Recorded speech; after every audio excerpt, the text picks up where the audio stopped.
Folks, welcome back to another question period. This is Thursday, December 14th. It's 2 days before they take the Christmas holidays. We'll have to see if Justin Trudeau and Pierre Poilievre actually show up in the House, but fingers crossed that we can get at least one more good debate in before Christmas break. Before I switch screens and get into it, though, I want to encourage everybody to smash that like button, subscribe if you haven't yet already. And without further ado, let's get into it. Of immigration, and I want to echo the voice of my constituents that we should expand the definition of immediate family in IRPA to give them eligibility for emergency evacuation so that family members with close ties to Canadian citizens can get out safely. Many of them are highly educated, financially independent, and blessed to have familial support right here. And to welcome them would be entirely consistent with our commitment to humanitarianism. This is the holiday season, a time to share with families. Smash that like button, folks. And I want to wish everyone here in Halifax West, in Canada, and in the entire world, peace I'll be right back. and love. Thank you. The Honourable Member for Manicouagan.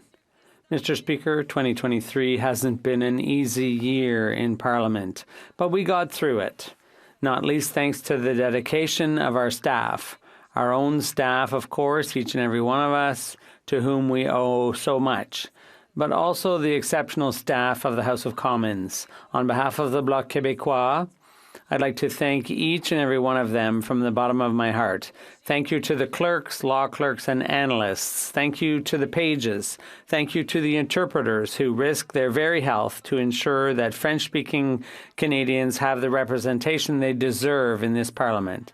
Thank you to the essential and discreet maintenance team. Thank you to the catering staff for their warm hospitality. Thank you to the technicians for your support both here and at home. Thank you to the officers of the Parliamentary Protective Service who ensure our safety and are the first to greet us on our way into work. All these people have worked day and night to serve democracy in their own way. To all, Merry Christmas and a Happy New Year 2024. The Honourable Member for Dorval-Lachine-LaSalle. Mr. Speaker, the agriculture and agri-food sector is a major economic driver in Canada, employing 2.3 million people. This industry alone contributes around 7% of our GDP. Montreal-based Aliments Ouimet Cordon Bleu is celebrating their 90th anniversary this year. Their investments allow for the development of new products. In addition to these successes, Cordon Bleu has received numerous honors, having been recognized last spring as Quebec's Small Business of the Year at the Mercuriades Gala, organized by the Quebec Federation of Chambers of Commerce. I congratulate and commend the leaders of Cordon Bleu who are here today and encourage all Canadians to continue supporting dynamic agri-food companies. Thank you very much. The Honourable Member for Lakeland. The PM said he values Indigenous people most, but that's only true when they agree with him. After 8 years, Indigenous leaders fight the NDP Liberals' anti-private sector, anti-resource, anti-energy agenda. 130 Ontario First Nations will take the NDP Liberals to court over their colonialist carbon tax. It does what Conservatives warned. Everything's more expensive. Those who can least afford it hurt the most. Rural, remote, and northern Indigenous and all Canadians can hardly survive, forced to choose between heating, eating, and housing. BC's Lax Kw'alaams sued over the NDP Liberals' export ban C-48 to make their own decisions about jobs, energy, and fish. Alberta's Woodland Cree sued over the unconstitutional Never Build Anything Bill C-69 too. Conservatives warned both would hurt Indigenous people 5 years ago. They ignored death by delay. Indigenous leaders opposed the emissions cap to cut production and the Global Just Transition Bill C-50 central plan to kill the Canadian jobs and businesses where Indigenous people work the most. They block Indigenous-backed pipelines, oil sands, LNG, and roads to the Ring of Fire. Stop all the deals for education, recreation, health, and wellness. So no wonder the NDP Liberals censor and cover up their costly anti-Canada collusion. Common sense Conservatives will turn hurt into hope for Indigenous and all Canadians. The honourable member for Nepean. 2023 has been tough for many families in Nepean riding with higher cost of living. Thanks to team led by Ken McCarthy, George MacDonald, Don Lilly, Brian Double, and John Fallingham, Barhaven Food Cupboard addressed food insecurity faced by about 400 families. About 160 volunteers, including board members Matt Trimestra, Bill Halstead, Mara Watson, Gordon Crumpler, Cyril Tiwari, Glenn Schumacher, and Aaron Lemu, reached out to individuals, families, schools, and local businesses in Barhaven and raised over $180,000. For over 30 years, Barhaven Food Cupboard mission is Neighbors Helping Neighbors. I would like to recognize the volunteer team at Barhaven Food Cupboard for their dedicated service. They are a source of inspiration and positive role models for all of us in Nepean. Thank you, Mr. Speaker. The honourable member for London North Centre. Mr. Speaker, Canada's future prosperity depends on embracing science, technology, engineering, and math, or STEM. The problem is that young people tend to lose their interest in STEM by the time they finish high school. Since 1993, London-based organization Let's Talk Science has tried to address that challenge. How? By providing vital programming support and resource support for teachers that bring science to life, that makes it interesting, fun, and most importantly, relevant to daily life. They also work with early years centers, community organizations, and parents. And with the help of volunteers, almost always drawn from post-secondary institutions, they've been able to reach no less than 1,500 communities right across the country. Finally, Mr. Speaker, I'd be remiss if I didn't mention the donors whose support makes all this work possible. It's free of charge. And the work, of course, of founder and president Bonnie Schmidt, along with her staff and board. She's a testament to learning in Canada, to education, and giving back. Thank you very much, Mr. Speaker. The honourable member for Central Okanagan, Similkameen Nicola.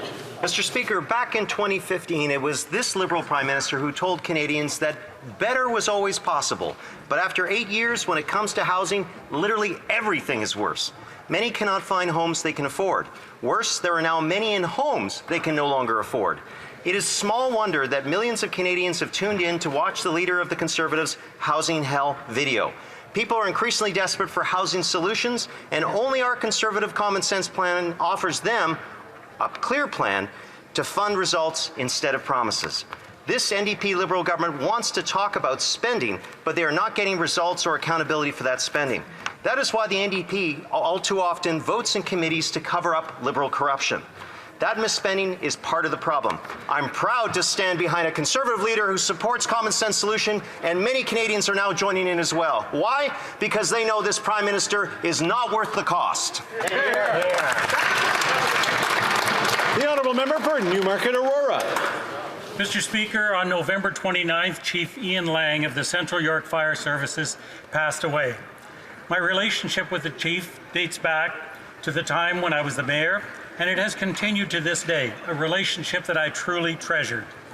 Chief Lang served our community with dedication, pride, and an unwavering commitment to excellence.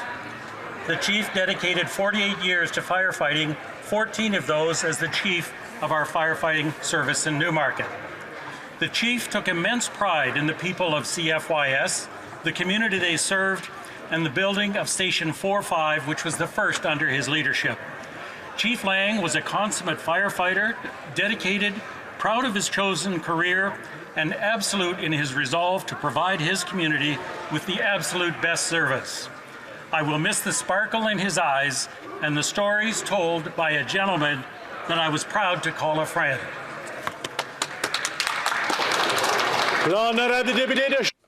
The honourable member for Chicoutimi-Le-Fjord. Mr. Speaker, after 8 years of this government, Canadians can't pay their bills and everything's more expensive. I don't see why the Bloc is supporting the Prime Minister's carbon tax, which adds 20 cents a litre to the price of gas, but it's hardly surprising. People in our riding need gas to get to work, and the Bloc has made it crystal clear that they want to radically increase the carbon tax on Quebecers. Mr. Speaker, a vote for the Bloc will cost you. The Bloc Liberal coalition should stop adding to the pressure on Canadians and picking their pockets. Let's not forget that the Liberals haven't achieved any of their environment goals since they took office. A report says it'll cost $700 more next year for food for a family of 4. Food banks can't keep up with the demand anymore. But there's hope, Mr. Speaker. A Conservative government will axe the carbon tax so Canadians can fill their fridges and their gas tanks. For Souris Moose Mountain. Mr. Speaker, farmers work tirelessly to feed Canada and the world with some of the highest quality produce available. Yet this NDP Liberal government continues to punish them with every turn. Instead of giving them a much-needed break on the carbon tax through common-sense measures like Bill C-234, this Prime Minister is quadrupling the carbon tax, hurting the livelihoods of the very farmers who are putting food on the table of Canadians. One farmer in my RM of Estevan is paying over $150,000 in carbon taxes a year. Once quadrupled, this will go up to over $600,000 annually for his 15,000-acre farm. How does the Prime Minister expect him to cover this cost? By raising prices on Canadians, by cutting back his acreage, or bringing in more costly food from polluting foreign farms? Conservatives know that if you tax the farmer who grows the food and you tax the trucker who ships the food, Canadians have to pay more to buy the food. After 8 years of this NDP Liberal government, Canadians know that this Prime Minister is simply not worth the cost. Well done. L'honorable député de Sherbrooke. The honourable member for Sherbrooke. Mr. Speaker, last week the Conservatives repeatedly voted against and jeopardized the funding for economic development in the regions of Quebec. They voted against the Aerospace Regional Recovery Initiative, funding to help communities rebuild after Hurricane Fiona, support for festivals, and support for tourism. It's clear the Conservatives will always put big polluters ahead of Quebec's economic well-being. Our government knows that to support job creation in Quebec, we need to make sustained investments in Quebecers. The honourable member for Timmins James Bay. National dental care is finally becoming a reality. This is the biggest investment in public health care in 60 years, and New Democrats made it happen. In 2019 and 2021, we went door to door to ask people what they wanted from their politicians. Again and again, I heard from young mothers who couldn't pay to get their kids' teeth fixed.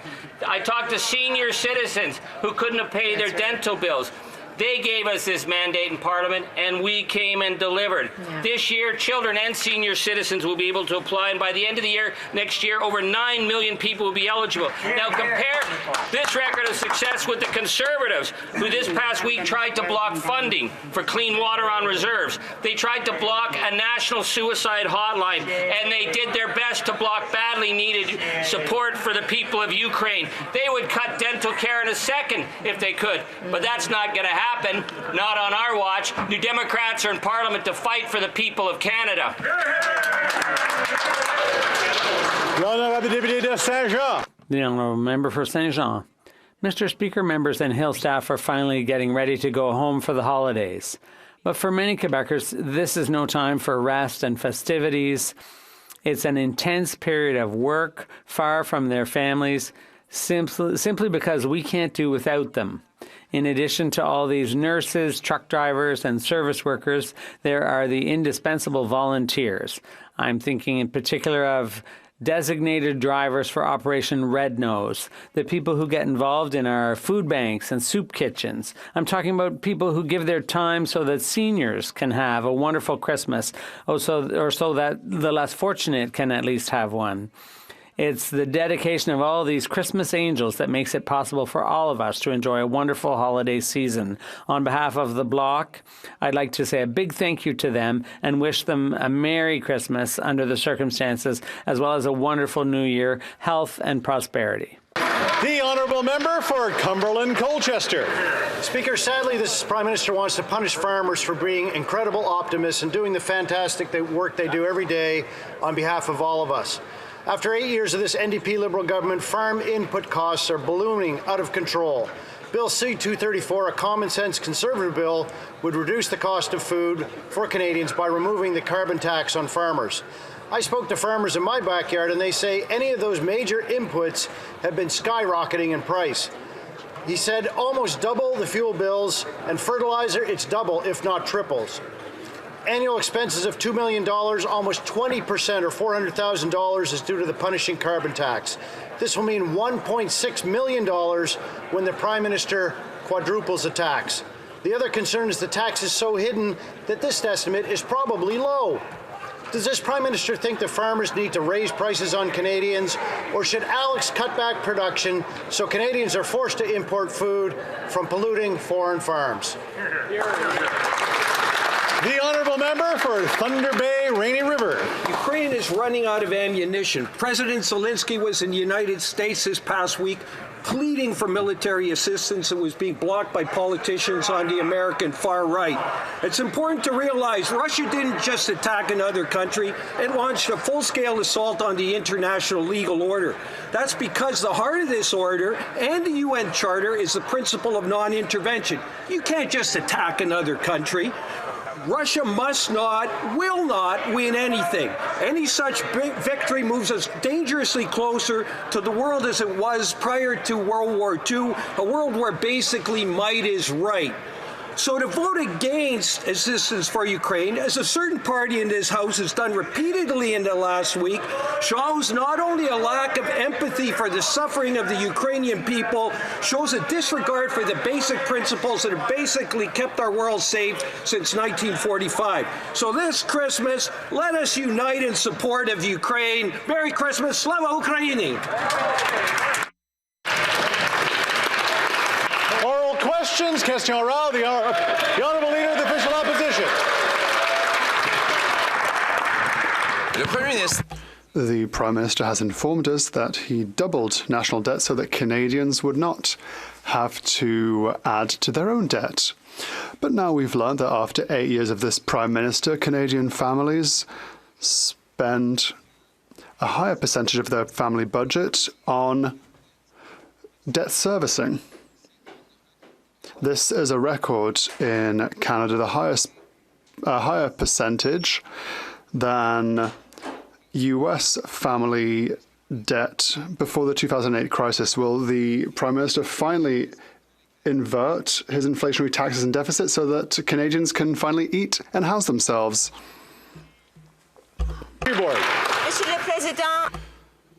Mr. Speaker, the Conservatives continue to denigrate the Canadian economy. I would like to take the opportunity on my end to remind them of some of the results of our economic plan.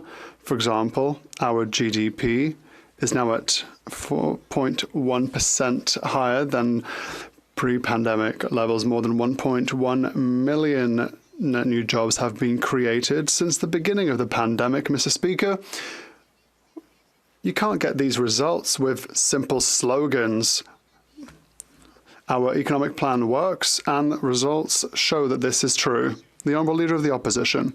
Mr. Speaker, the economy has contracted per capita over 5 quarters. Our economy is smaller per capita than 5 years ago after 8 years of this Prime Minister. It is simply not worth the cost for housing. The Bank of Canada has stated that housing costs are now worse than at its worst 41 years ago, and rent goes up faster than ever before in history. When will the Prime Minister stop inflating taxes and bureaucracy so that we can finally start building affordable houses? The Honourable Minister for Innovation. Mr. Speaker, I would like to thank the Leader of the Opposition, but Mr. Speaker, for the Canadians watching us at home today, there is one thing that the Leader of the Opposition hasn't mentioned, is that Canada is the third globally when it comes to foreign investment, behind the United States and Brazil. Record investments like Norvolt in Quebec, Volkswagen investments in St. Thomas, Stellantis in Windsor, BHP in Saskatchewan, Darfur in Saskatchewan as well. We have a plan for a 21st century green economy, and that's how we'll create jobs for the generations to come. Leader of the official opposition. We already knew that the Prime Minister is not worth the price of food after 8 years of inflation. But yesterday he couldn't answer how a mushroom farm in my riding is supposed to pay its $100,000 carbon tax bill. Well, he did send the farm a Christmas present, a new bill This is the November 9th to December 6th bill. Federal carbon tax, $16,050 for 1 month. And it's not even winter yet, Mr. Speaker. How would the Prime Minister like this farm to pay this $16,000 monthly bill? Raise food prices? I also have to warn people about using props in the House. The Honourable Minister of Environment. Thank you, Mr. Speaker. I'm very happy to be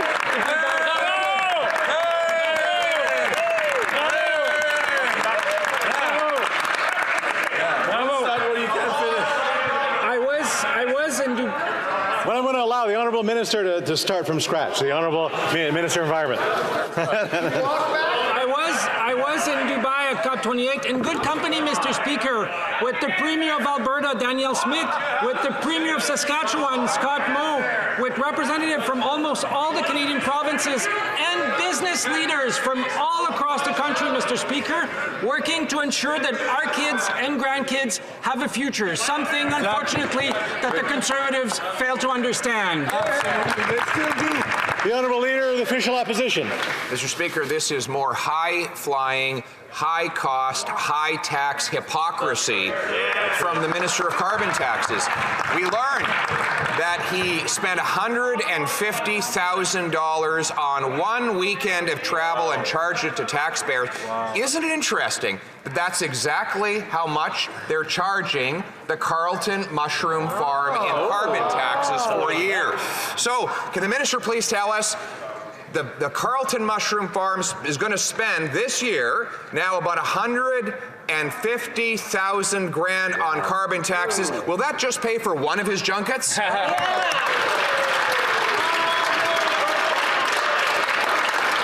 also have to remind members just to use the proper names of the ministers. The Honourable Minister.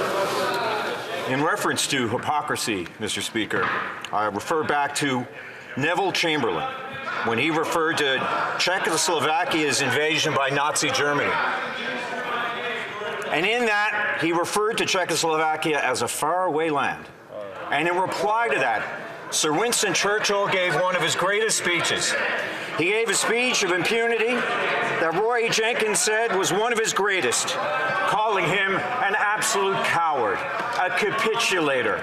We should learn from such great men, not just about hypocrisy, but by keeping our solemn oaths to freedom and democracy in this world.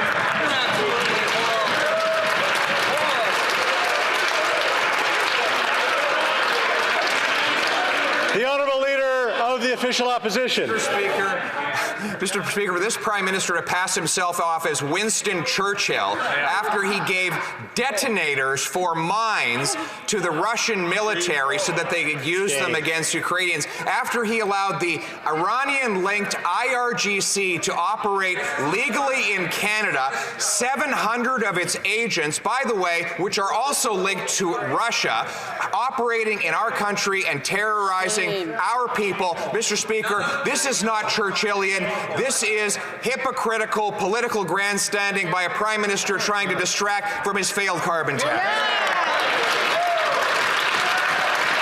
The Honourable Government House Leader. Speaker, there's another great Englishman who would say to the Leader of the Opposition, "Thou doth protest too much," I believe. And I would ask if any of those members have the courage of their conviction to stand up to the bullying that the Leader of the Opposition is imposing on them. In fact, there is one. The member from Lethbridge is the only Conservative MP who voted in favour of the Canada-Ukraine Free Trade Agreement on Tuesday. Mr. Speaker, I would ask, are there any other Conservative members who have the courage of their conviction to stand up for freedom, democracy, and against the bullying of the Conservatives?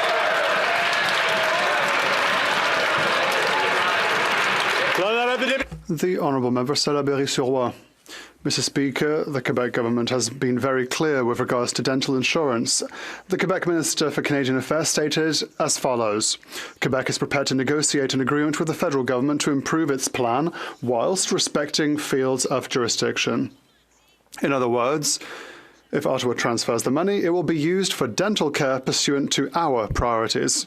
But Ottawa prefers to give the money to a private company rather than to the public health care plan that has the expertise. Why choose Sun Life over Quebec? Why prioritize the private sector over the public sector when it comes to healthcare? The Honourable Minister for Health. Thank you, Mr. Speaker. Our choice is clear.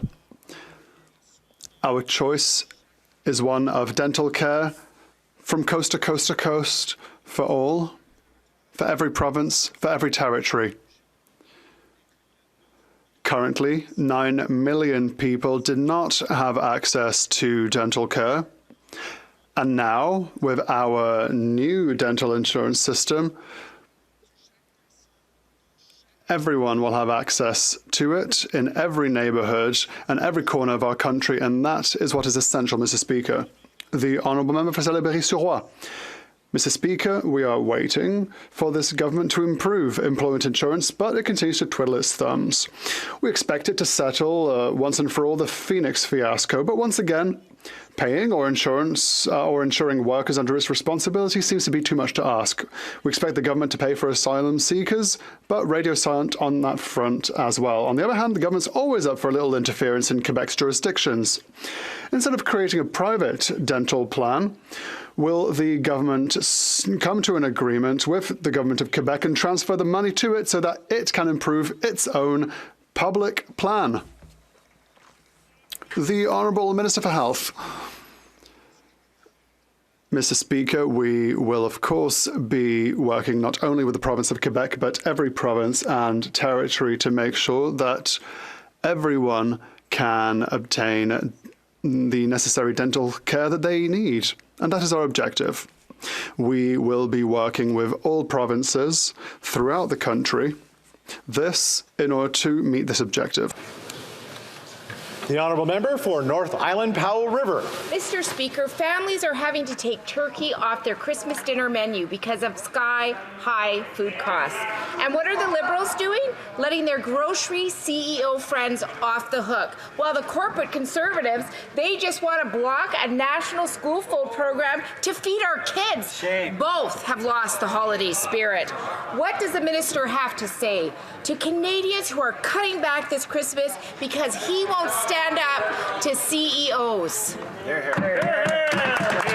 The Honourable Minister of Innovation. I'd like to thank the member for her question, but I wish she would be in the meeting, Mr. Speaker. She would have said that we are the first government in history to stand up to the CEOs of the grocery sector in this country, Mr. Speaker. For the first time in history, they can yell as much as they want, Mr. Speaker, but one thing that we've done, we called them in Ottawa to express the frustration of millions of Canadians, Mr. Speaker. We asked them to do their part. We talked to the large manufacturers, and Mr. Speaker, with the reform on competition, with the grocery code of conduct, with more information to the consumer, we're going to help stabilize price in this country.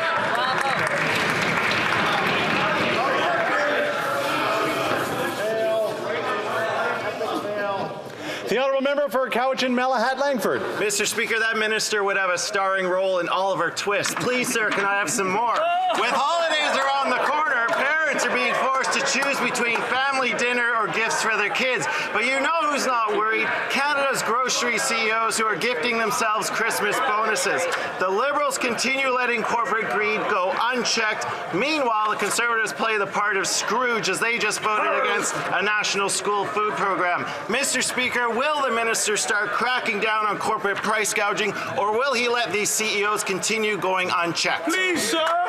The Honourable Minister of Innovation, Science and Industry. I'd like to thank the member for suggesting other career that I could pursue, but one thing that I will do, Mr. Speaker, is always fight for Canadians, Mr. Speaker. It's always a good day to fight for Canadians. That's what I've done with the CEOs, Mr. Speaker. That's what we will continue. But if he wants to do something to help Canadians, help us to put pressure to have a grocery code of conduct in this country, Mr. Speaker. If you talk to the independent grocers in this country, that's one of the best ways to stabilize price, have more transparency, and make sure the small and medium-sized producer would have more equity in the negotiation with the large grocer, Mr. Speaker.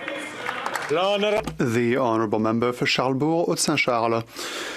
Mr. Speaker, the media reports that demand at the Boucher Généreuse food bank in Quebec City has doubled in the past 2 years. A Canada where people go hungry, that will be the legacy of this Liberal government after 8 years of governance. And the leader of the Bloc Québécois, who takes the liberty of insulting other party leaders and who claims to represent Quebec, as is calling for a radical tax increase, insult to injury.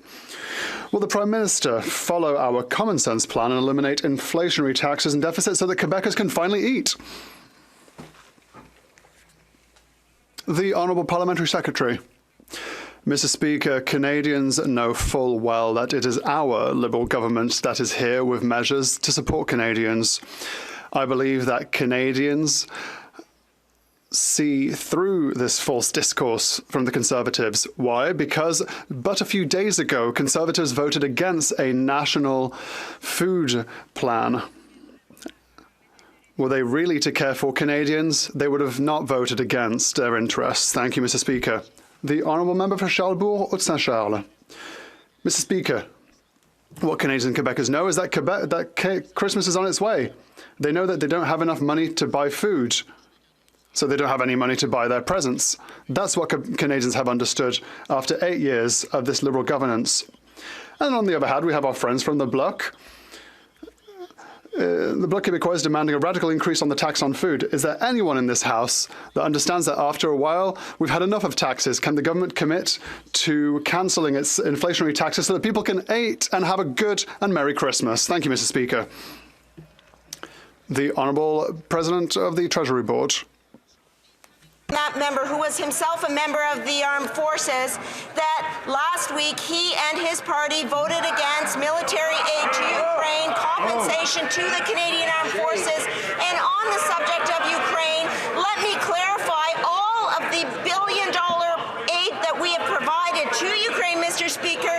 Carl Gustav anti-tank weapon systems, 155mm ammunition, armored vehicles, Mr. Speaker. We have trained over 40,000 members of the Ukrainian Armed Forces, and we will stand on the side of democracy every single time.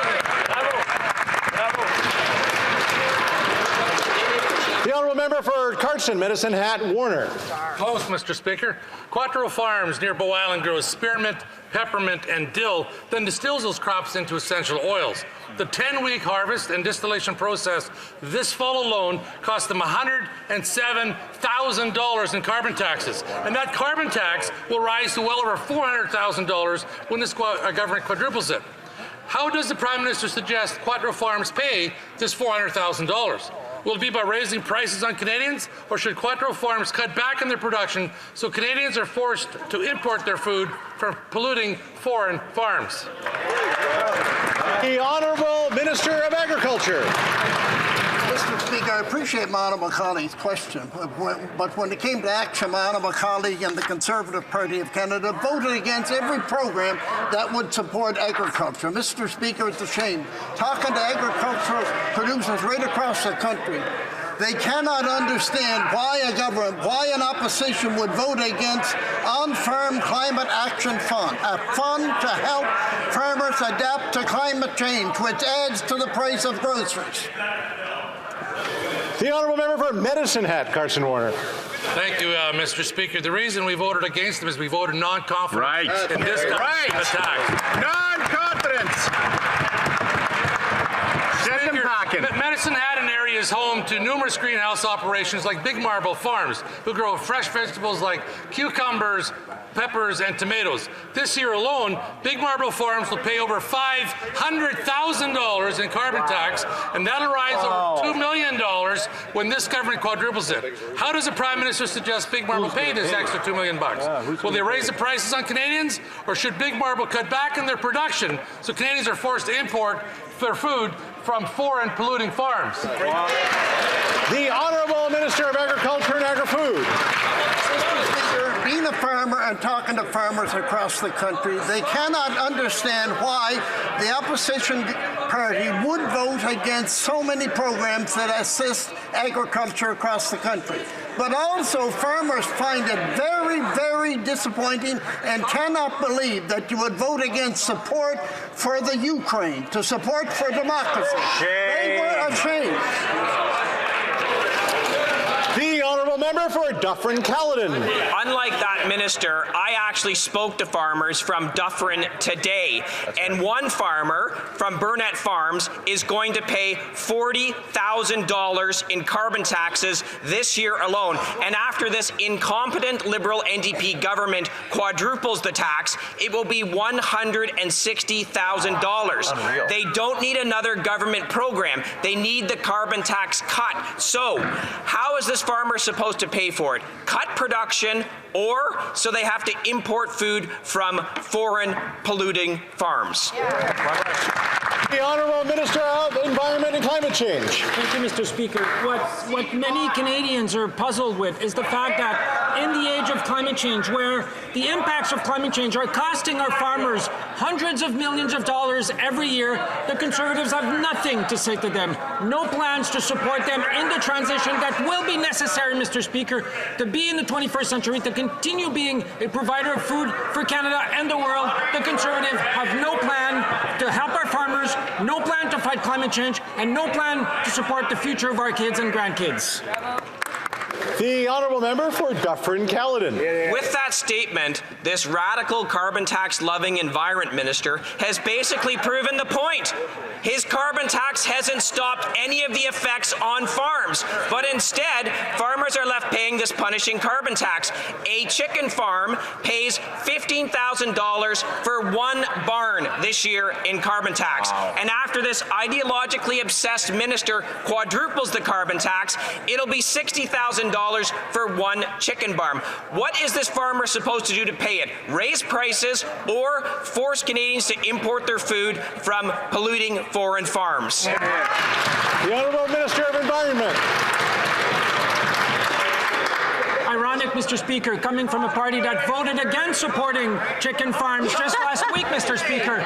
But, you know, is it radical to be in favor of fighting for the future of our kids and grandkids? No. I don't think so. Is it radical to ensure that we invest in jobs of the 21st century in our communities across the country? I don't think so, Mr. Speaker. What is radical is to ignore one of the world's most defining issues of our time and have nothing to say about climate change. This is unacceptable. This is immoral, Mr. Speaker.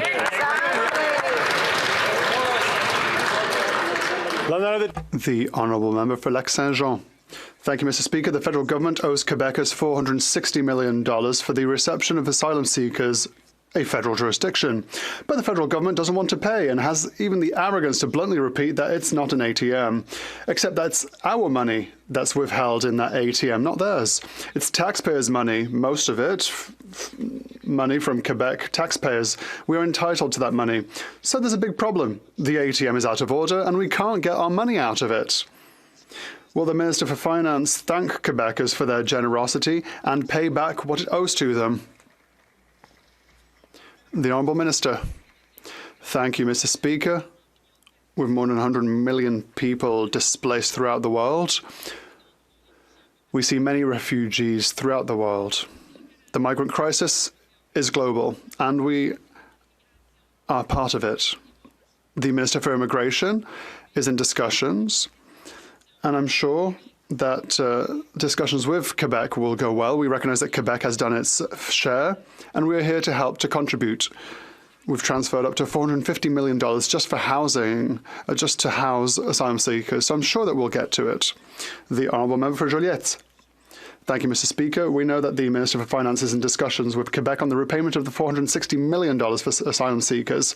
We'd like to remind her that this money is not her money. It's taxpayers' money, especially Quebec taxpayers' money. But above all, the issue is that when the federal government foots a bill, Quebecers pay their fair share. But when Quebec foots a bill, Quebecers pay 100% of it. We offer 100% of services, we pay 100% of the bill. The federal government offers no services and doesn't pay a cent. That's clearly not a fair system. Will the Minister for Finance reimburse Quebecers? The Honourable Minister for National Revenue. Thank you, Mr. Speaker. Once again, the Minister for Immigration is in discussion with the Quebec counterpart. We are significantly contributing to this, $700 million a year, to welcome immigrants in Quebec, $450 million over the past few years, just for housing refugees. What I would like to say to asylum seekers is that we offer provisional medical care, we accelerate the treatment, the processing of files, we facilitate access to work visas. So yes, we are doing our job. The Honourable Member for Joliette. Well, Quebecers welcome half of all asylum seekers in Canada. That's much more than our fair share. And it's Quebecers that foot 100% of this bill. Again, that is far more than our fair share, almost 5 times more. We will continue to do what we do best. We'll continue to be a welcoming nation, but we are not going to sit idly by and accept that we are the only ones doing our fair share and the only ones being hospitable. Will the Minister for Finance pay back the $460 million she owes Quebecers? The Honourable Minister for the National Revenue. Thank you, Mr. Speaker. Once again, I have full confidence in discussions between our governments. Quebecers have been very welcoming and hospitable, and we've worked together very well. We've transferred $450 million for housing refugees. We offer provisional medical care. We accelerate the processing times for the files, and we have made it easier to get a work visa. I'm very confident we will reach an agreement. For Haldeman Norfolk. After 8 years of this Liberal NDP government, farmers are struggling under the weight of this punishing carbon tax. Karen, a chicken farmer from Norfolk, pays $350 every month in carbon taxes. When the Liberals quadruple the carbon taxes, she will be paying $1,400 a month. Will this Prime Minister tell farmers like Karen how she's going to pay for the carbon tax hike? Should she charge Canadians more for food, or should she produce less so that Canadians will be forced to import food from polluting foreign farms? Good question. The Honourable Minister of Environment and Climate Change. Again, Mr. Speaker, it's a bit rich to hear them talk about the support for farmers when they voted against support for farmers just last week. As we support farmers to transition so that they can reduce their dependencies on fossil fuel, they can become more competitive in Canada and around the world. What are they doing? They're voting against it, Mr. Speaker. They say they're in favor of farmers, but unfortunately, their record speaks the opposite. Thank you. The Honourable Member for Haldeman Norfolk. Quadrupling the carbon taxes has very serious consequences. Karen deserves answers about how she's going to pay that $1,400 a month hike in carbon taxes. The Prime Minister said that farmers are working hard to protect the environment, but instead of rewarding them, the Liberal NDP government is taxing them into the ground. Does this Prime Minister expect farmers like Karen to charge more, or should she produce less so that Canadians will be forced to import food from polluting foreign farms? More expensive food. The Honourable Minister of Health. Speaker, and of course we know the Conservatives voted against farmers. They voted against taking action on climate change, but they have also voted against dental care. That's 9 million people, Mr. Speaker, who they don't want to have access to dental care. We're talking about hundreds of thousands of seniors who they're saying are not going to be able to get dentures replaced if they were in government. They're talking about more than 1 million kids that they would say no, they can't get critical dental care because they want to vote against it. Their real agenda, Mr. Speaker, is cuts. When you look through the slogans, that's all that's there. Cuts. You're going to pay for it. The Honourable Member for Tobique Mactaquac. Mr. Speaker, what we did was vote non-confidence in that government that needs to be replaced. After 8 years of this NDP Liberal government, Canadians from coast to coast are desperate for relief. A potato farming couple from Grand Sault has seen their freight cost alone rise over $300,000 a year due to the implementation of the carbon tax. Now these Liberals plan to quadruple it, which would cost them $1.2 million more in freight charges alone a year. How will the Prime Minister advise them to pay for this additional $1.2 million? Will it be by raising prices on Canadians, or should this farmer cut back on production so Canadians are forced to import food from polluting foreign nations? The Honourable Minister of Labour. Mr. Speaker, I think the rest of us, at least on this side of the House, can see what's happening here. I think if we can see what's happening here, those weren't votes against government programs. Those were all just non-confident votes. We didn't mean that. We didn't mean any of that.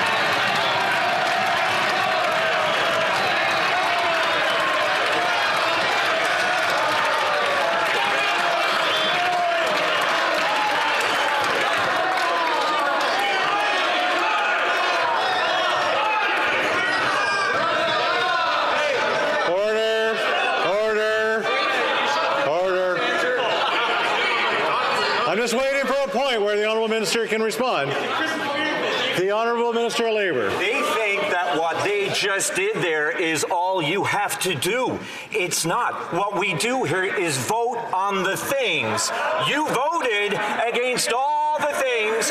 We've taped them all, and we will be using them in ads, in answers to questions, talking to our constituents on each and every one of them.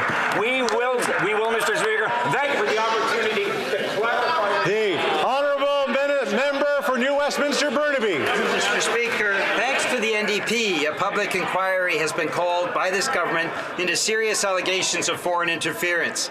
The inquiry needs to investigate the Indian government that allegedly ran a global assassination program that targeted and murdered a Canadian on Canadian soil. Other deeply concerning allegations have come up as well. Does the minister agree with the NDP that the public inquiry should also investigate interference from the Modi government, including in the recent Conservative leadership campaign? The Honourable Parliamentary Secretary. Thank you, Mr. Speaker. As the Prime Minister told this House, this is an extremely serious matter. The safety of Canadians and the integrity of our rule of law is of fundamental importance. Law enforcement, including the RCMP intelligence agencies, continue to investigate in close collaboration with their U.S. counterparts. We expect the Government of India to cooperate fully with this investigation. As it is an active investigation, we will not comment further. Thank you, Mr. Speaker. The Honourable Member for Skeena Bulkley Valley. Mr. Speaker, this morning the Environment Minister told our committee that, quote, we need to pick up the pace when it comes to fighting climate change. Now, notably, this is from the minister that is responsible for the pace in fighting climate change. At COP28, the world called for a rapid move away from fossil fuels. Yet here at home, fossil fuel emissions are rising, the industry is expanding, and this minister's key policy, the emissions cap, won't come into effect until 2026. That is far too slow. Everyone knows it. What will the minister do to pick up the pace? Hear, hear. The Honourable Minister of Environment and Climate Change. Thank you, Mr. Speaker, and it's refreshing to have a question on the reality and the importance of climate change at this House, Mr. Speaker, and I thank the Honourable Member for it.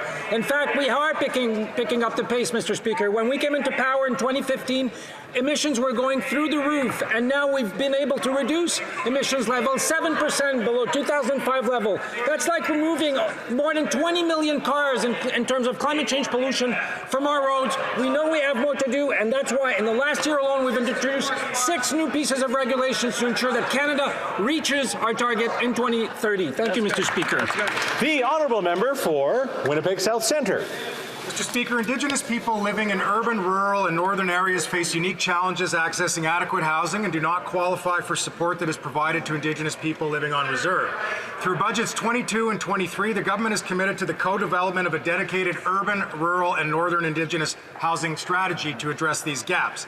Just last week, the House considered funding for this strategy. That is something that the Conservative leader voted to cut. Can the Minister of Indigenous Services tell us how this funding will be used to address the housing challenges facing Indigenous people in urban, rural, and northern areas? Thank you, Mr. Speaker. The Honourable Minister of Indigenous Services. Speaker, and I want to thank the member from Winnipeg South Centre. Last week it was shameful to see the Conservative Party members get up all night long and vote against all of the things that Indigenous people need, like health care and education and housing. And while they play games with people's lives, Mr. Speaker, on this side, we're hard at work, and that's why it was so exciting to announce the next steps towards rolling out a historic $4.3 billion towards by Indigenous for Indigenous housing. And Mr. Speaker, that's what working for Canadians looks like. Hear, hear. The Honourable Member for Peterborough Kawartha. Haas Acres has been operating their family farm since 1930. They farm about 2,000 acres, and this year they will pay $10,000 in carbon tax, which will quadruple to $40,000. Now, that may not seem like a lot to this Prime Minister and his trust fund, but it's a lot to the Haas family. So my question is, will the Prime Minister call Brian Haas? Will he explain to him how he expects him to pay this extra $40,000? Should he raise prices on Canadians, or should he cut production so that Canadians are forced to import food from foreign polluting farms? The Honourable Parliamentary Secretary. Mr. Speaker, just a few days ago, Conservative members voted against the interests of farmers. Just a few days ago, they also voted against measures to promote women's participation in the economy, against free menstrual products, Mr. Speaker, against funding for sexual misconduct investigation, and against subsidizing childcare.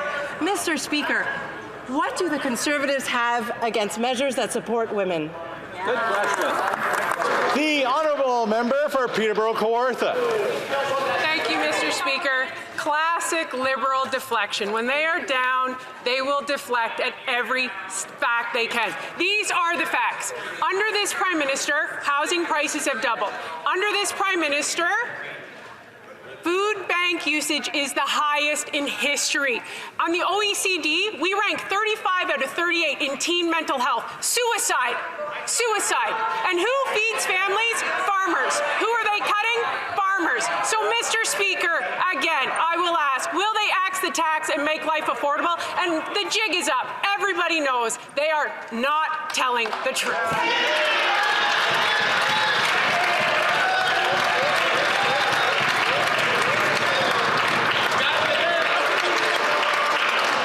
Okay, this is my disappointed face. So we can't say whether someone's been telling the truth or not telling. Let's be careful on that stuff. The honourable Government House Leader. Thank you, Mr. Speaker. If they want to talk about deflection, it's because they don't want to talk about the vote that they took against the Canada-Ukraine free trade agreement, Mr. Speaker. There's only one member on the other side who's had the courage of her convictions to stand up to the bullying, MAGA style of their leader, and that's the member from Lethbridge. I heard a lot of members try to say that they support Ukraine over the past couple of days, but actions speak louder than words, Mr. Speaker. Just a couple of days ago, they voted against Canada's NATO mission in Ukraine. Mr. Speaker, they don't need to stop deflecting. They should be honest with Canadians about why they're not supporting Ukraine. Is it because there are several members that are MAGA-style conservatives? It's a question Canadians need to ask. Thank you, Mr. Apparently there's no interpretation. Oh, it's my friend from Battle River Crowfoot. Thank you, Mr. Speaker. That's embarrassing deflection from the party that sent a gas turbine back to Russia that is funding Putin's war. Absolutely embarrassing for those Liberals. They have so much to answer for and how they have abandoned Ukraine where it counts. Now, Mr. Speaker, Darren is a turkey farmer that I spoke to today. Pays $30,000 in the last year in the carbon tax. By the time it's quadrupled, it will be almost 120 grand. Mr. Speaker, my question to those Liberals is simple. Do they expect him to raise costs or to cut back production so that Canadians are forced to import food from polluting foreign jurisdictions? The Honourable Minister of Justice and Attorney General. Mr. Speaker, when it comes to food security, we always have to remember that the breadbasket of the world is a country called Ukraine. And I'm going to use the title of that country deliberately, because when you can't... Order.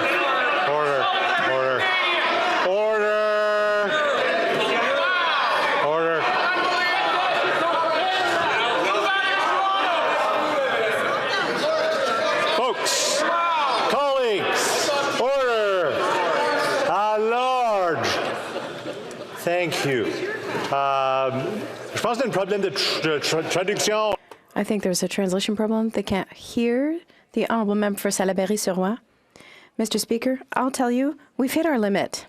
When interpreters tell you 3 times in a row that there's too much noise to interpret and that they're getting hurt, it's time to stop. This is our last day. Let's be adults.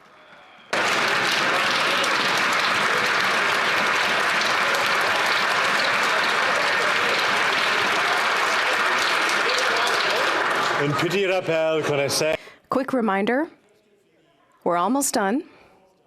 To keep the temperature down just a little bit so we can get through this. Interpretation is a challenge, a lot of cases when there's lots of noise in the chamber. The Honourable Minister of Justice and Attorney General, 21 seconds. Mr. Speaker, I use the term Ukraine deliberately because when I hear somebody who aspires to lead this nation incapable of saying the term Ukraine and calling that nation that is fighting for its very existence a faraway foreign land, I find that not just disrespectful to our ally, I find that actually immoral. And will stand by Ukraine.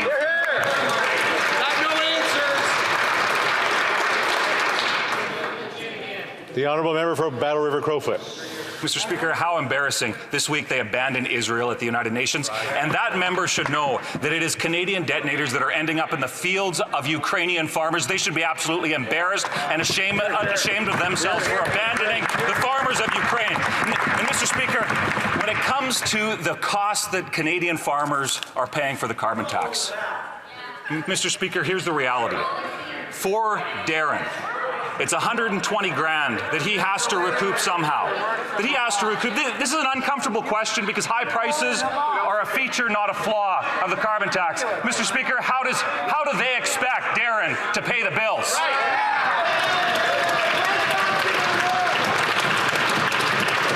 The Honourable Parliamentary Secretary. Mr. Speaker, the member mentioned Ukraine. It was shameful to see Conservative MPs attempt not once but 5 times to silence the MP from Etobicoke Centre when they pointed out the Conservative voting record against supporting Ukraine. Former Conservative Cabinet Minister Peter Kent... Order.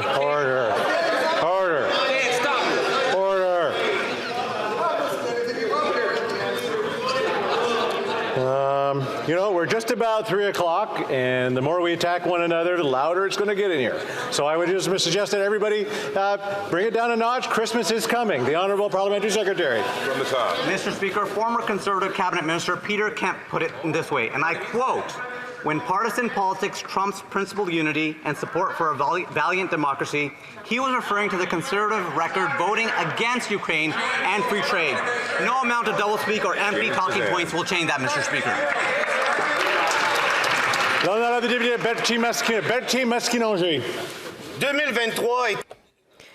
2023 was a miserable year for farmers.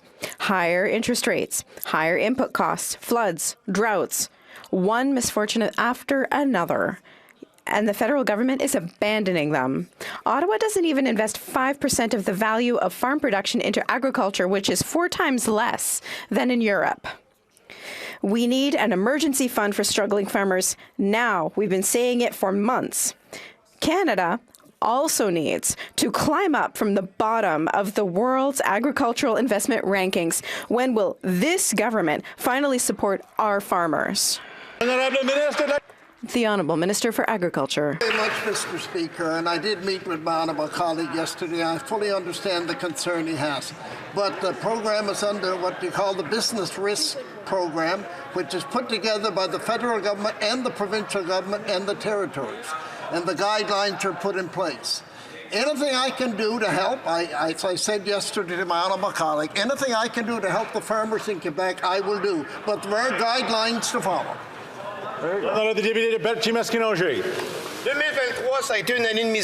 2023 was a miserable year for our farmers. However, there's already an easy way to make 2024 a better year. The federal government can extend the January 18 deadline to repay the emergency account without loss of subsidy. It's an easy measure that would prevent farms from going bankrupt. It's an easy thing to do, and it would be such a relief to farmers who are working their fingers to the bone and who are still walking a tightrope. So please, let's announce some good news before the holidays. Will the government finally extend the January 18 deadline? The Honourable Minister.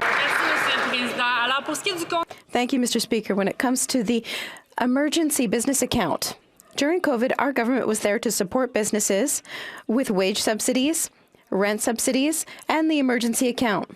Now, when it comes to repaying that emergency account, Plan A, they have the money. They pay it back. And they get a certain amount forgiven. Plan B, they pay back some of it and get a certain amount of loan forgiveness. And then Plan C, they can stay with us for another 3 years and pay a 5% rate of interest. Honourable member for Cypress Hills Grasslands. Well, Mr. Speaker, after 8 years of this NDP Liberal government, the costs of food production are at an all-time high. The truckers who transport our grain, deliver the fertilizer and fuel farmers need, and haul our groceries to the store for Canadians to buy, pay the carbon tax but pass it along to the farmer and the consumer. A trucking company in Swift Current pays $20,000 per truck per year in carbon tax. Once the Prime Minister quadruples this cost to $80,000, How does he expect them to pay for this? Will it be raising prices on Canadians, or should our farmers cut back on production so we are forced to import food from polluting foreign farms? The Honourable Minister of Justice. Mr. Speaker, the part that is actually quite incredible about the position taken by the Conservatives under their leader's guidance is that when you abandon Ukraine, you're not just abandoning over 1 million Ukrainian Canadians here in Canada, you're abandoning countless of thousands or millions of other East Europeans that are also concerned with pushing back against Russian authoritarianism. Who am I talking about, Mr. Speaker? Bringing disorder to the House by not answering the question. And the Honourable Member, just the Honourable Minister, 10 seconds in the response. I just want to make sure people keep it down so that the translators can hear what they're translating. The Honourable Minister of Justice. From the top, Mr. Speaker. Speaker, you're abandoning East European Canadians. You're abandoning Polish Canadians, Baltic Canadians, all of whom have a vested interest in pushing up against Russian authoritarianism under Putin. I wish the Conservatives could show some support for that.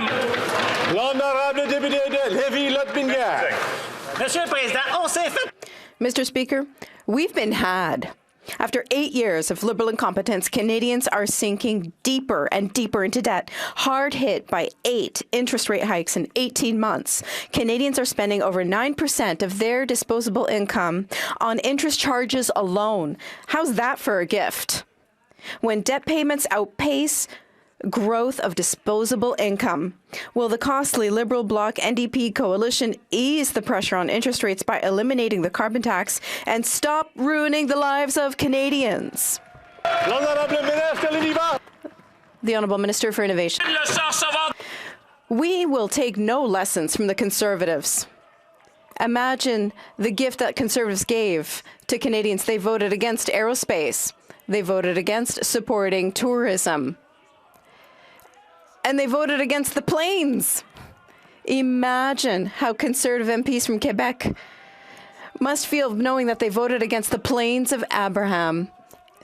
On this side of the House, we're going to fight for Canadians, fight for jobs, and fight for growth. Gets quiet for a minute, it goes back up. I don't know what's going on.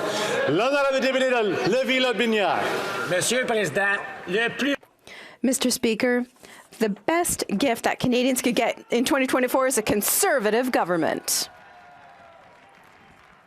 Canadians are sinking deeper every day with the costly Liberal Bloc NDP coalition. And Quebecers are also spending more than 9% of their disposable income on interest costs, proof that it's expensive to vote Bloc in Quebec. When will this government allow Canadians to choose their future? The choice is clear. A coalition that wants to radically raise taxes, or a good Conservative government that will put more money in the pockets of all Canadians. The Honourable Minister for Tourism.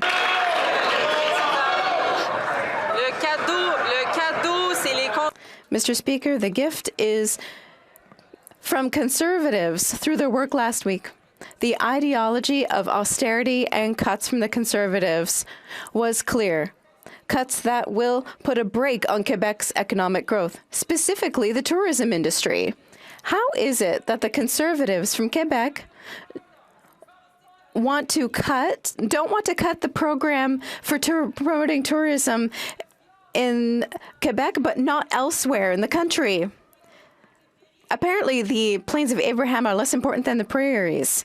Apparently, small villages in Quebec are worth less than those outside Quebec. On this side of the House, we're fighting for all Quebecers, and they should be ashamed of themselves. The Honourable Member for Brampton North. Mr. Speaker, racism has no place in Canada and never will. This week, our government launched the renewed multiculturalism and anti-racism program and call for proposals to help organizations build capacity. This funding aims to help organizations have capacity to support their communities and foster inclusion. Can the minister explain what actions the government has taken to address systemic racism and discrimination and celebrate our diversity? The Honourable Minister. Mr. Speaker, the honourable member is absolutely right. This week we launched the call for proposal for the renewed multiculturalism and anti-racism programs to help organizations build capacity. This is yet another example of our government's unwavering commitment to addressing racism and promoting a more inclusive Canada. But Mr. Speaker, I wish I could say the same thing about the Conservative Party of Canada, who voted against Canada's anti-racism strategy. And just last week, Mr. Speaker, they voted against funding for the new Montreal Holocaust Museum and the redevelopment of the Jewish Community Centre in Vancouver. It's shameful, Mr. Speaker. The honourable member for Leeds, Grenville, Thousand Islands, Rideau Lakes. The NDP Liberal government's billion-dollar green or greed slush fund is in a crisis of corruption. The CEO resigned in disgrace. The Liberal-appointed board chair resigned in disgrace. The Auditor General is investigating. The Conflict of Interest and Ethics Commissioner is investigating 2 Liberal appointees. And this week, we heard from whistleblowers that $150 million was embezzled by Liberal insiders. Canadians want to know, where did the missing millions go and who got rich? The Honourable Minister of Innovation. Mr. Speaker, for Canadians watching at home, they're seeing the conservative ideology in full display, Mr. Speaker. These folks are so against climate change, Mr. Speaker, that they'll go after anyone and any organization that wants to fight climate change, even an organization that was voted 20 years ago by Parliament, Mr. Speaker. Now they want to attack the integrity of one of the most respected audit firm in this country, Mr. Speaker. On this side of the House, we'll get to the bottom of this, but we'll keep investing in clean technology, we'll keep investing to fight climate change, we'll keep investing in Canadians. The honourable member of Leeds, Grenville, Thousand Islands, Rideau Lakes.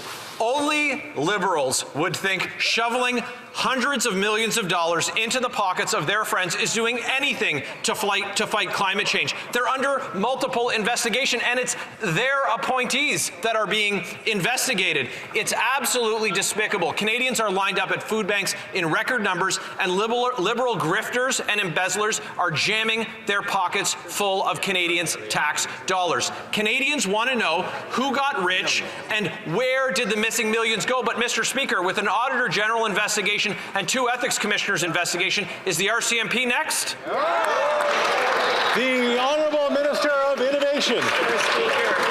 Mr. Speaker, I know it's Christmas. Everyone is entitled to their own opinion, but not their own facts, Mr. Speaker. It is very clear in Canadian to understand what you're seeing in full display in this House, Mr. Speaker, is the conservative ideology against anyone and any organization, even those created by Parliament, Mr. Speaker. What you're seeing there is the full display. Mr. Speaker, we launched an investigation. We suspended funding. The leadership has resigned. We'll get to the bottom of this. We'll restore confidence, but we'll keep investing to fight climate change in this country. L'honorable député de Mégantic-Lérable. Monsieur le Président, après 8 ans, Mr. Speaker, after 8 years, Liberal cronies continue to get rich at taxpayers' expense. The whistleblower's incredible testimony revealed that $150 million of taxpayer money was diverted from the Liberal Green Fund. The Ethics Commissioner opened 2 investigations, and the Auditor General is investigating as well. It doesn't take an ethics professor to figure out there's been a breach of ethics. And yet, the Bloc Québécois voted against broadening the scope of the Ethics Committee's investigation to shed light on corruption. Which Liberal cronies got rich, and when will Canadians get their money back? The Honourable Minister for Innovation. Mr. Speaker, I thank my colleague for his question because right before Christmas, it allows me to remind Canadians watching about conservative ideology. Conservative ideology attacks any organization that would want to fight climate change. This institution was created 20 years ago by the House of Commons, and the Auditor General has significant investigative powers. We're going to continue to invest into Canadians and green technology. Saint-Louis. Our children and all Canadians deserve a safe and responsible sports system that reflects our Canadian values of equality, fairness, and inclusion. In other words, we need a system grounded in human rights, accountability, integrity, and safety. On Monday, the Minister of Sport and Physical Activity announced important measures that prioritize keeping our kids safe and keeping safe sport at the center of sport governance and operations. Among other things, she announced the Future of Sport in Canada Commission. Can the Minister share with this House details on the mandate of this commission? Honourable Minister of Sport. Thank you, Mr. Speaker, and thank my honourable colleague for the question. Mr. Speaker, in the past 2 years, athlete survivors have bravely come forward to share their stories so that we can learn, so that we can make our processes more safe for our kids, and we can get to the point where we got, thanks to them on Monday, where we announced the Future of Sport Commission, a trauma-informed, victims' rights, human rights-based process. We're going to dig in to save sport and make the entire system better. Thank you. The honourable member for Churchill-Kawadanokaski. Mr. Speaker, big tech companies like Amazon, Twitter, Uber make billions of dollars a year and don't pay what they owe to Canadians. The Liberals said they'd put a plan in place for a digital service tax by the end of this year, but they're delaying it. Canadians don't trust Liberals and Conservatives to make big tech corporations pay their fair share, and this at a time when so many Canadians are struggling. So, Mr. Speaker, will the government stand up for Canadians and implement a digital services tax, or will they bow down to American lobbyists?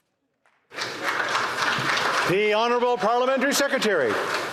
Mr. Speaker, Canada is supportive of international efforts to end the corporate tax race to the bottom and ensure that the world's largest corporations do pay their fair share. Our priority, of course, has always been a multilateral approach, but we must defend our national interest, Mr. Speaker. We won't accept a delay to the implementation of our own digital services tax without a clear timeline for an implementation with our global partners. Thank you, Mr. Speaker. The Honourable Member for Spadina-Fort York. Mr. Speaker, despite evidence on the misuse of international aid by Hamas, Canada recently pledged $16.2 million to nonprofit organizations in the region, including $10 million to the UN Relief and Works Agency, UNRWA, for its Palestinian programs. Mr. Speaker, how can Canada fund UNRWA when one of its own employees held an Israeli citizen hostage in Gaza? Hamas uses UNRWA buildings to launch rocket attacks. Over 100 Hamas terrorists attended UNRWA schools that teach anti-Semitism and Israel's elimination. Mr. Speaker, will Canada review its UNRWA funding and suspend it if the agency is found to comply in compliance with UN operational standards? The Honourable Minister of International Development. Speaker, I've had numerous meetings with the head of UNRWA, Mr. Lazzarini. The decision to cut funds during an unfolding humanitarian catastrophe is actually counterproductive and jeopardizes the delivery of essential food, medicine, and other life-saving materials to those who need it the most. In these crucial times, trusted agencies like UNRWA must receive more support, not less. And it's great to see the honourable member really use political points against vulnerable people in their time of need. I wish we had more compassion for members of this House like the honourable member. And that's all the time for question period today. Point of order, the honourable member for Drummond. Mr. Speaker, there have been consultations between parties, and I believe that you'll note that there is unanimous consent for the following motion. That's CBC. Mr. Speaker. The honourable member is trying to do a UC motion, and I would like to be able to hear it. The honourable member for Drummond, from the top. Thank you, Mr. Speaker. I think you'll find that there is unanimous consent in amongst parties for the following motion: that this House affirms that Radio Canada plays a crucial role in Francophone information, cultural vitality in Quebec and in Canada's Francophone and Acadian communities. B recognises that the announced cuts could be detrimental to the promotion of French language culture at a time when the federal government recognises that the French language is under threat in Canada. C, and that the House expresses its strong reservations of planned cuts at Radio Canada, and that it reiterates that the preservation of the public broadcaster services in the various regions of Quebec and in Canada's Francophone and Acadian communities must be a priority. Thank you. All those who are opposed to what the honourable member has proposed will now say nay.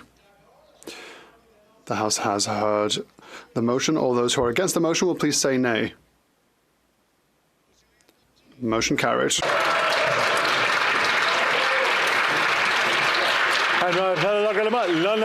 The honourable member for Louis-Saint-Laurent. Thank you, Mr. Speaker. Twice today I tried to table a document that was quoted this morning by a committee by the Parliamentary Secretary for the Environment, and so I'm persuaded. I already hear nays, for unanimous consent. Et normalement, c'est okay. And I think it's time for the Thursday statement. The Honourable Member for Sherwood Park, Fort Saskatchewan. Thank you very much, Mr. Deputy Speaker. And on behalf of the official opposition, I do want to start by thanking everyone in the chamber for their hard work over the last. For those of you who might be leaving, let me wish you all a very Merry Christmas and Joyeux Noel. Take those conversations outside so that we can at least hear what the Thursday statement's going to be and what our plan is going to be for the next few weeks. The Honourable Member for Sherwood Park, Fort Saskatchewan. Well, thank you again, Mr. Deputy Speaker, and on behalf of the official opposition, I do want to start by thanking everyone in this chamber for their hard work over the last year and share Merry Christmas wishes with colleagues and all staff who work on and around the Hill. I also want to wish a special Merry Christmas to those who are serving our country in uniform, especially those overseas, who will be sacrificing time with family and their usual Christmas traditions in order to serve our country and advance freedom and justice in a troubled world. Speaker, I wonder if the government house folks. House about the planned calendar of business for the rest of the. That's where we're going to end the stream. Sorry that I wasn't there for the majority of it. Tomorrow is the last stream for question period before the Christmas break. I look forward to seeing everybody there. I will be in full attendance. Thanks so much for watching, everyone. Don't forget to smash that like button, subscribe if you haven't yet.